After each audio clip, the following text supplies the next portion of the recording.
સંસ્કૃતમાં કહે છે અયોગ્ય પુરુષો નાસ્તિ યોજકસ્તત દુર્લભ. આ વિશ્વમાં કોઈ અયોગ્ય પુરુષ નથી, ફક્ત એને જોતરનારાની દુર્લભતા છે, એનું નિયમન કરનાર એની દુર્લભતા છે. આ વિશ્વમાં કોઈ એવું વૃક્ષ નથી જેનું મૂળિયું ઔષધિમાં ઉપયોગી ન હોય.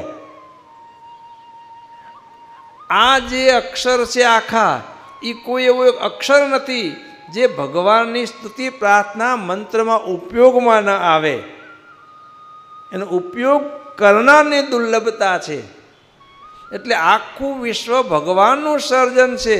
અને ભગવાન તો પરમ કલ્યાણકારી કૃપાની મૂર્તિ છે. બધાના સુખને માટે સૃષ્ટિ સર્જી છે.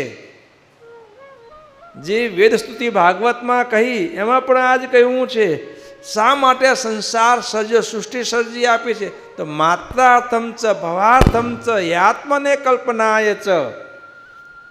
માત્રાર્થમ વિષય ભોગને માટે, ભવાર્થમ લોકાંતરમાં ગતિ કરવાને માટે, ને આત્મન કલ્પનાય આત્મના મોક્ષને માટે.